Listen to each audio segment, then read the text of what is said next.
The Overspeed Accelerator is a great training program that helps build multi-directional movements as well as linear speed, all by focusing on an overspeed training technique with an anchor. To get this drill set up, you're going to need to make sure that the belt is securely put around your waist and the D-ring can move all the way to the front of your body.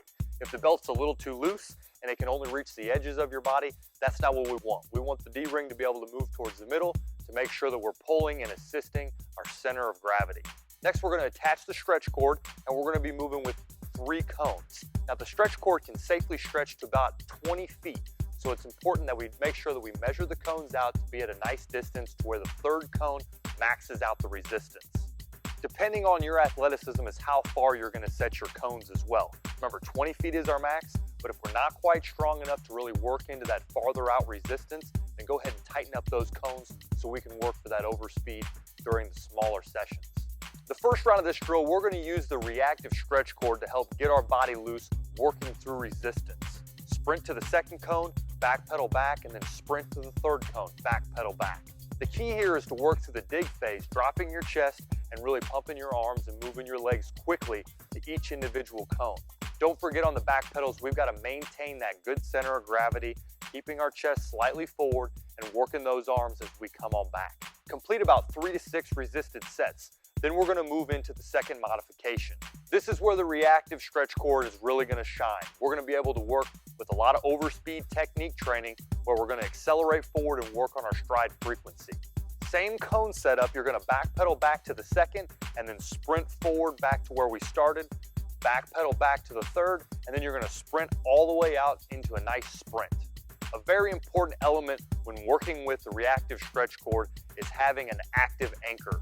If ever you see the athlete overstriding or putting on the brakes because there's too much torque and resistance pulling them, it's key that we loosen it up a little bit and not give them quite so much. Remember, with overspeed training, as soon as you get through the back pedal, you're going to be getting that extra resistance at the beginning. That's where we're really going to dig in, drop our chest, and move through the dig phase quickly and sprint out using that extra resistance. Again, finish up this sequence with 3 to 6 assisted reps and then dig into another drill.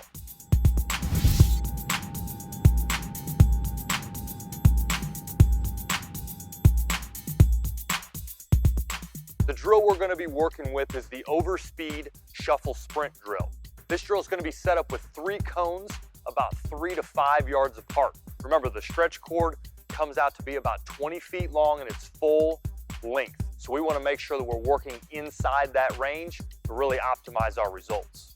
When you've got your 3 cones set up, let's go ahead and get the belt on nice and snug. We want to make sure that it's good and tight around our body to where the D-ring will come towards the middle of our center of gravity, helping us with our overspeed takeoffs. Now that we're all set to go, anchors need to make sure that they've got their anchor strap securely placed around the wrist to maintain that good level of resistance throughout. To begin the sequence, you're going to shuffle as quick as you can in a nice athletic position, maintaining your center, working against the resistance. As you reach the 1st cone, you're immediately going to turn, find your center of gravity, and take off at a dead sprint forward back to the original cone. Now remember, the key here is overspeed or assisted training. You've got to really utilize that pull and take out and sprint. As you reach the cone, then we put on the brakes. It's not a resisted slowdown all the way there. Accelerate, decelerate. Now we're back at it, shuffling to the furthest 3rd cone. Again, anchors, we're going to slide with them if need be, giving them the proper amount of resistance.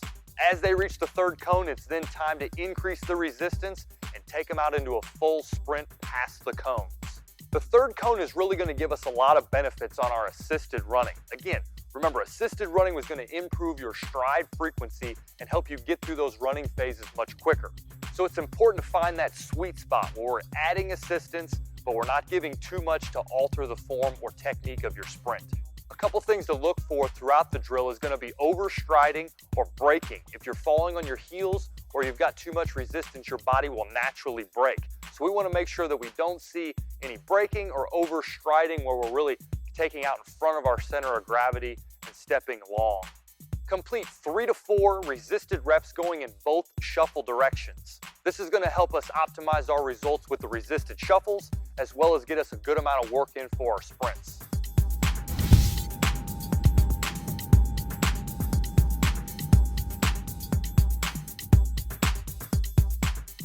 40-yard dash is used to measure speed in all different levels of athleticism. So it's very important that we maximize our training and really work to improve our speed. The assisted 40s are going to really help us work on our stride frequency. By adding resistance with the reactive stretch cord, we're going to be able to accelerate fast through the dig phase and onto about a 10 to 15 yard sprint. Keep in mind that your 40-yard dash setup and technique is just as important in your end time. So be sure to check out our video with our 40-yard dash setup as well. Now, working with the reactive stretch cord, it's very important that we get the anchor and the athlete on the same page. Timing is key to make sure that the resistance is added at the right time. Anchors, you're going to be using the anchor strap securely placed around your wrist to make sure that the stretch cord doesn't ever go back at the athlete. Anchors, you want to stand just far enough to where you get a little bit of tension on the cord, but not enough to where it pulls the athlete off his center of gravity. Athletes, make sure that your belt is nice and tight with the clip secure around the D-ring, and then we're going to be ready to get started and set up our 40-yard dash. Athletes, go through your normal routine. Make sure that you're keeping your technique identical to how you're going to be running your race, and be sure that when you get ready and get set, then your anchor will give the cadence to where you're both on the same page. As you move through the ready, set, go cadence, the anchor is going to take off and provide the resistance needed to accelerate you throughout the 10 to 15 yard sprint out. We're going to be completing about 4 to 6 assisted reps for your 40-yard dash, and then we're going to be moving into 4 unassisted. As we train with assisted reps, remember, it's always important to focus on overstriding or that natural reaction to break.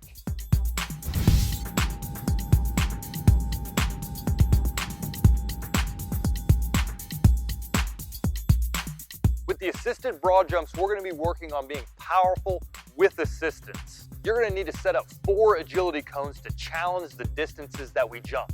Remember, the broad jump is all about power, so we've got to be explosive each and every jump, make sure that we get our knees brought back up into the proper position to explode for the next jump.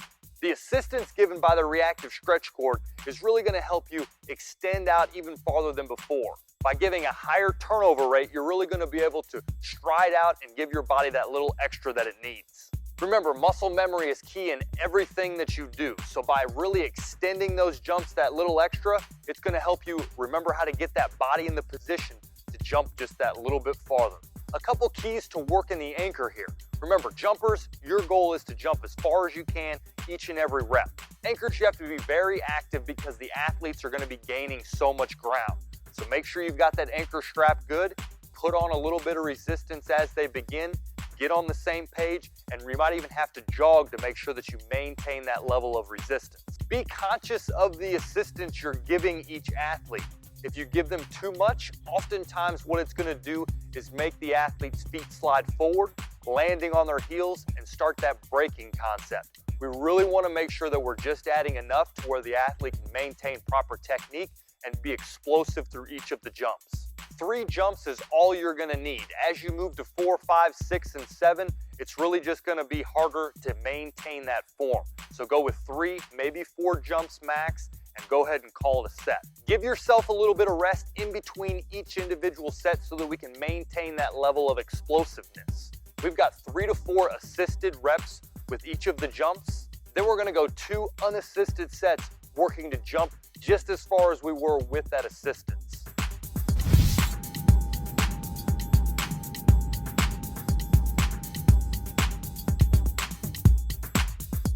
The resisted pyramid drill is going to be great for working on linear speed with a different angle of resistance at 5 different points. As we get the 5 agility cones set up, we want to set that farthest middle cone no more than 20 feet. This will be for the more advanced athletes, and if we're just getting started with working with the reactive stretch cord, we're going to bring that in to maybe 15 or 13 feet just to provide a little bit less resistance. The other cones, we're going to be building down that pyramid on both sides, equaling the distance on one side or the other. Athletes, as you begin each set, it's important that we keep our chest forward, getting in a nice athletic stance, really getting ready for that resistance we're going to get. You're going to start on the left side, sprinting as fast as you can, moving through that dig phase, through the resistance, and then back pedal back. As soon as you get back, we're going to move directly to the next cone, so on and so forth, all the way down to the end.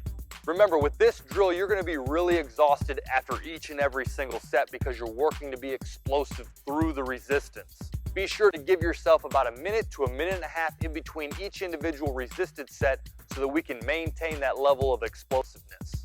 You can do this in a team setting or as an individual. It's just important that we maintain that rest time. Complete 2 to 3 resisted reps moving from left to right and then again from the right to left.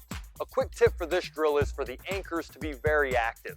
Respond to your athlete. If you're giving them too much resistance, you're only going to hurt them. Remember, resisted running is used to improve your stride length and bring power to your stride. So if you're giving them too much resistance to where it's breaking their technique, then we're defeating the whole purpose of the drill.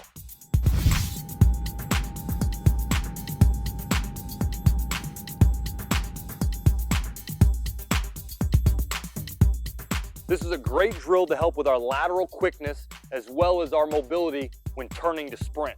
To help with our spacing, we're going to be using 8 agility cones. If you're not quite this advanced, go ahead and cut the number of cones down so that we can maintain our quickness throughout the entire shuffle and the sprint at the end. With the 8 cones, depending on your level of athleticism, these can be spaced differently as well. We're going to be using 2 lines slightly staggered so that we have that zigzag or W effect moving down the cone line. Now the space between the 2 lines of cones is where we can make the adjustments. Bigger athletes, more advanced athletes that need a little bit longer sprint or want more resisted shuffling, go ahead and spread those 2 lines out. For beginners, keep them nice and tight so that you can maintain your center of balance as we're working explosively with both the shuffle and getting out and sprinting to each of the front cones. Remember, agility and quickness is about having a great center of balance and being able to explosively accelerate and decelerate. So by using the reactive stretch cord, each shuffle, you're going to be feeling the resistance and then assistance coming forward, really challenging our center of gravity as well as helping us move through that dig phase to the front cone. Whenever we're using the reactive stretch cord, it's very important that we practice with our anchors. I know that may sound silly, but your anchors are very important in how much that we can improve using overspeed training. It's important that we always keep tension on the cord so that we're providing that resistance down the line of W cones. To do this, anchors, we're going to be using our safety strap, moving in and out, keeping that same level of tension on the athletes as they move through the shuffle as well as the sprint. You may have to drag your arm down the cord to keep the resistance, or you're going to have to quickly move your feet to make sure that there's no slack and consistent resistance to really build that center of gravity and quickness down the line of cone. And last, to help with our athlete's sprint speed, we're going to use that last cone line to take it out into about a 10 to 15 yard explosive sprint. This is time for the anchors to get out and move a little bit, stretching out that stretch cord and allowing them to have the most assistance that they can have staying under control. Remember though, 10 to 15% assistance is all that you're going to need to really provide the benefits of overspeed training. So be sure that the assistance provided is not causing any braking or overstriding as we accelerate down through that last sprint. The Overspeed W drill is going to challenge your conditioning. It's important that we take extended rest periods in between reps so that we can really gather ourselves and keep that explosiveness through each cone line. Complete no more than 2 to 3 resisted reps going down from both directions. And finally, finish up with an unresisted rep from both start points so that we can get back in our own and be explosive and finish out with some unresisted sprints. The Reactive Stretch Cord is a dynamic product that can really help to build your speed no matter what age you are.